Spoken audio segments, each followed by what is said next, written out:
कहानी की शुरुआत में हमें पता चलता है कि ईथन रेनर नामक एक सीआईए एजेंट अपनी टीम के साथ एक खतरनाक मिशन पर होता है।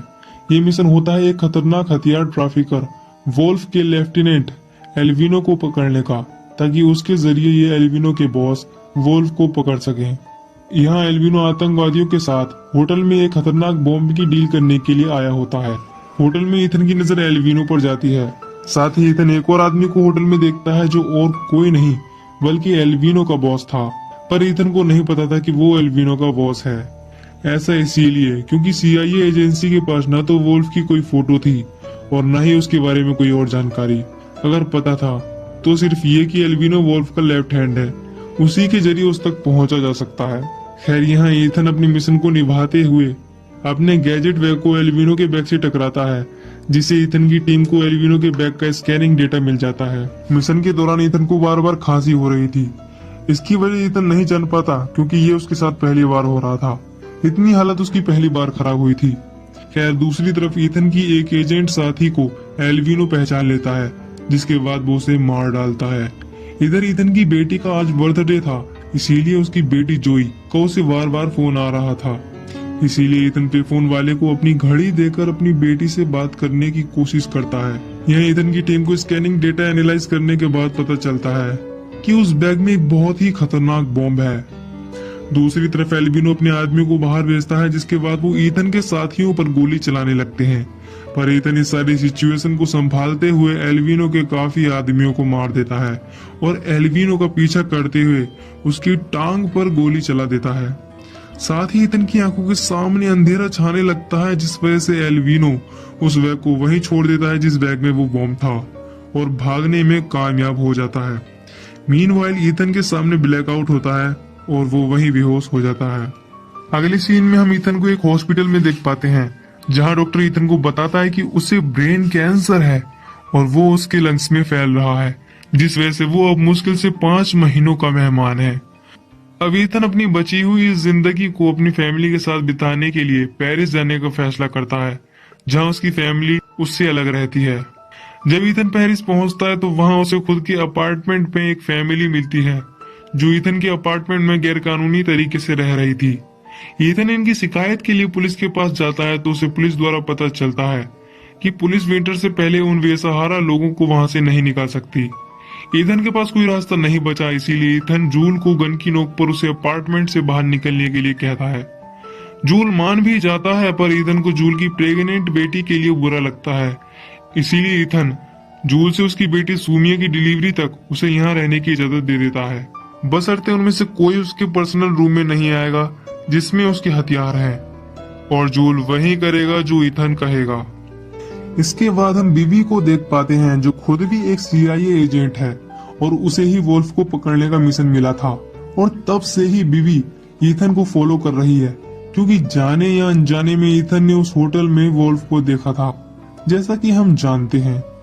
खैर, ईथन अपनी वाइफ क्रिस्टीन से मिलता है और उसे बता देता है कि वो ब्रेन कैंसर से पीड़ित है और वो आने वाले क्रिसमस तक जिंदा नहीं रह पाएगा। इसीलिए वो अपनी आखिरी पलों को अपनी बेटी और उसके साथ बिताना चाहता है, ताकि वो अपने रिश्तों को ठीक कर सके। ईथन की बात मानकर क्रिस्टीन ईथन को जोई से मिलाती है, लेकिन जब जोई अपने डैड को देखती है तो ईथन के साथ ऐसे ट्रीट करती है जैसे वो उसे जानती ही नहीं। यहाँ ये सब इसीलिए होता है क्योंकि ईथन ने अपनी फैमिली को टाइम नहीं दिया, और इसीलिए क्रिस्टीन और जोई ईथन से अलग होकर पेरिस रहने के लिए आ गए थे। लेकिन अब ईथन अपने बचे हुए समय को अपनी फैमिली को देना चाहता है, ताकि वो सब कुछ ठीक कर सके। एक दिन क्रिस्टीन को अपनी बिजनेस ट्रिप को लेकर बाहर जाना था। इसी बहाने ईथन क्रिस्टीन से जोई का ख्याल रखने के लिए कह देता है, ताकि वो जोई के साथ समय बिता सके।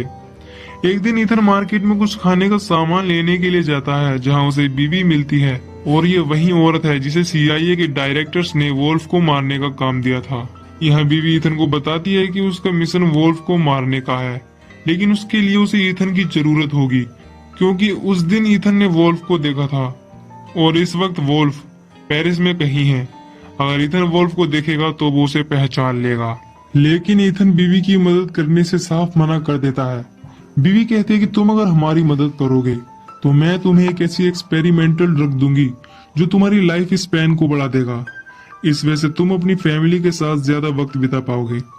बीवी का ये ऑफर ईथन मान जाता है, जिसके बाद बीवी ईथन को वोल्फ के अकाउंटेंट के पास लेकर पहुंचती है, जिसके बाद ईथन वहां जाकर 4 लोगों को मार डालता है। बीवी यहाँ आती है और रियलाइज करती है कि यहाँ इनमें से कोई भी वोल्फ का अकाउंटेंट नहीं है, जिसके बाद बीवी आखिरी आदमी को भी मार देती है। इस सब के बाद बीवी ईथन को उसके पहले काम के लिए उस एक्सपेरिमेंटल ड्रग की फर्स्ट डोज देती है, लेकिन इससे पहले ईथन बीवी से $1 मिलियन का इंश्योरेंस मांगता है और बीवी मान जाती है।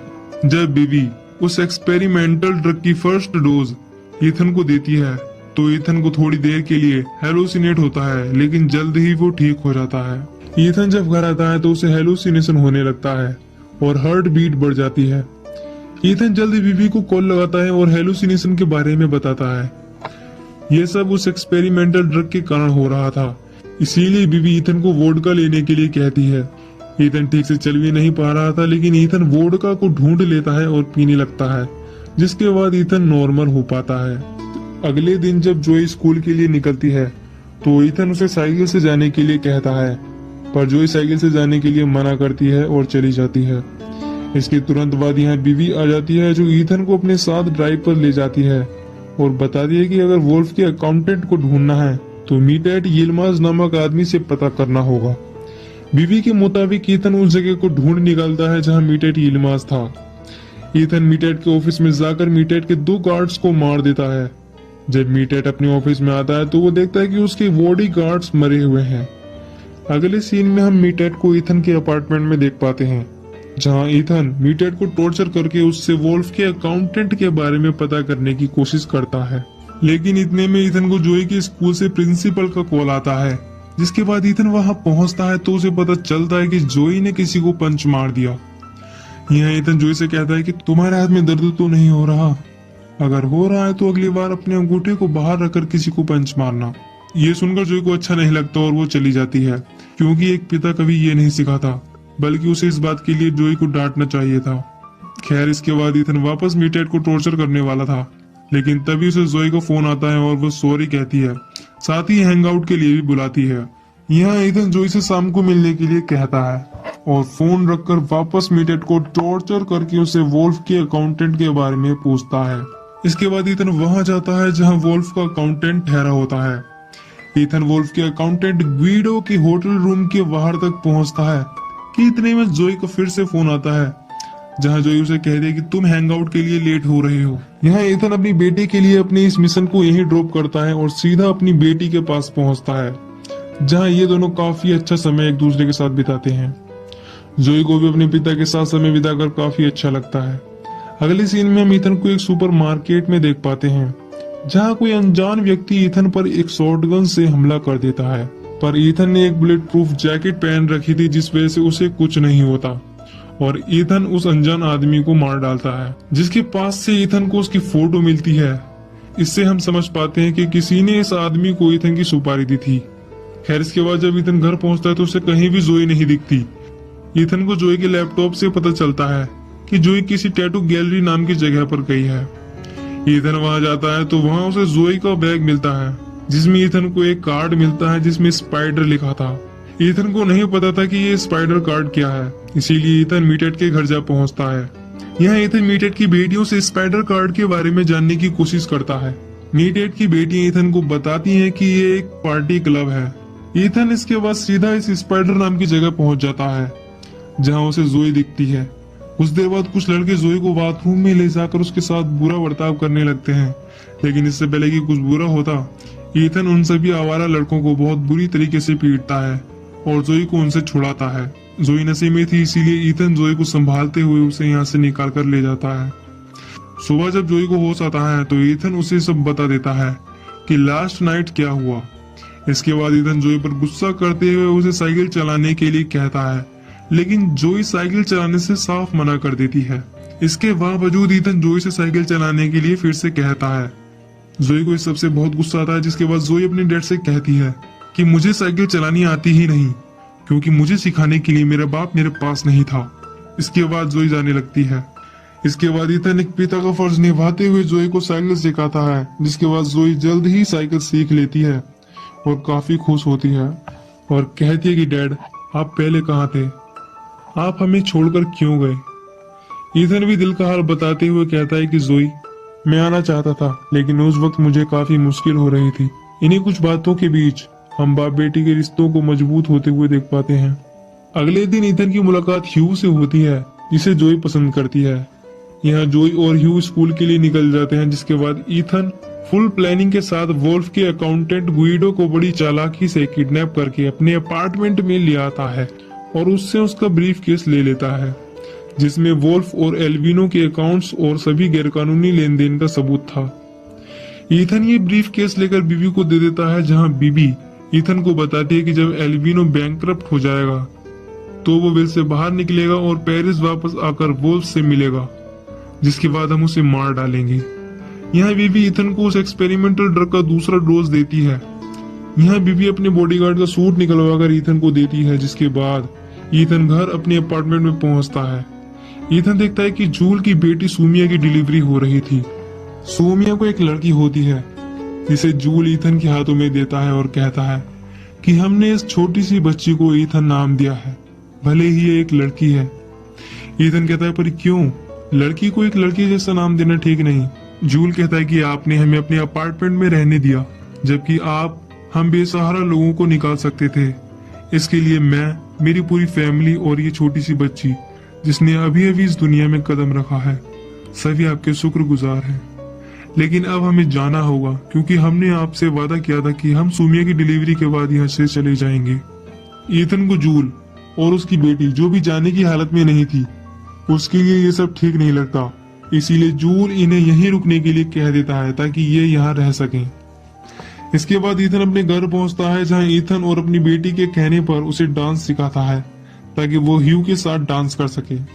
पिता और बेटी के इस प्यार को क्रिस्टीन देखती है तो उसकी आंखों से खुशी के आंसू निकलते हैं और उसे एहसास हो जाता है कि ईथन एक अच्छा पिता है। लेकिन जोई को अभी तक नहीं पता था कि ईथन ब्रेन कैंसर से सफर कर रहा है। खैर यहाँ ये तीनों एक साथ डिनर करते हैं, जिसके बाद ईथन और क्रिस्टीन एक रोमांटिक नाइट स्पेंड करते हैं। अगली सुबह ईथन को बीवी का कॉल आता है, जहां बीवी उसे बताती है कि एल्विनो ग्रैंड होटल में ठहरा है। ईथन तुरंत वहां जाता है और एल्विनो पर नजर रखने लगता है। ईथन देखता है कि एल्विनो जिस कार में जाकर बैठा है उसमें वही आदमी है जो ईथन ने शुरुआत में उस मिशन के दौरान होटल में देखा था। ईथन समझ जाता है कि ये आदमी जरूर वोल्फ है। वोल्फ और एल्विनो के लिए मीटर ड्राइव कर रहा था। ईथन भी इनका पीछा करता है और तेजी से अपनी कार को वोल्फ की कार से टक्कर मारता है, जिससे वोल्फ और एल्विनो और मीटेट कार समेत ब्रिज से गिर जाते हैं। वोल्फ और एल्विनो मेट्रो की तरफ भाग जाते हैं। ईथन मीटेट को कुछ नहीं करता क्योंकि मीटेट एक पिता है जैसे वो खुद है। ईथन वोल्फ और एल्विनो को पीछा करते हुए जाता है, जहां ईथन को हेलुसिनेशन होने लगता है और साथ ही गिर जाता है। एल्विनो ईथन की कमजोरी का फायदा उठाने की कोशिश करता है, लेकिन किसी तरह ईथन ही एल्विनो को चलती मेट्रो के आगे धकेल देता है, जिससे एल्विनो की वही मौत हो जाती है। इसके बाद ईथन के सामने ब्लैकआउट होता है, जिसका फायदा उठाकर वोल्फ यहाँ से भागने में कामयाब हो जाता है। नेक्स्ट सीन में जब ईथन को होश आता है तो वो बीवी के पास होता है, जहां उसे बीवी से पता चलता है कि वो एक्सपेरिमेंटल ड्रग ईथन को वाकई में ठीक कर रहा है। यहाँ ईथन को क्रिस्टीन का कॉल आता है, जहां क्रिस्टीन ईथन को बुलाती है और कहती है कि हमें जोई के बॉयफ्रेंड के पिता की इनवाइटेड पार्टी में जाना है। दूसरी तरफ हम वोल्फ को देख पाते हैं, जहां वोल्फ कहता है कि उसका बिजनेस पार्टनर उसे पेरिस से निकाल सकता है, यानी कि ईथन से बचाने में उसकी मदद कर सकता है। इधर ईथन, क्रिस्टीन और जोई ह्यू की डैड की पार्टी में पहुंचते हैं, जहां ईथन को पता चलता है कि ह्यू के डैड का बिजनेस पार्टनर और कोई नहीं बल्कि उसका टारगेट वोल्फ है। यहाँ सभी पार्टी को एंजॉय करने लगते हैं। जोई और ह्यू एक साथ डांस करते हैं, लेकिन ईथन की नजर हर एक सेकंड वोल्फ पर थी। वोल्फ की नजर भी ईथन पर थी। क्रिस्टीन नोटिस करती है कि काफी देर से ईथन की नजर ह्यू के डैड के बिजनेस पार्टनर पर है।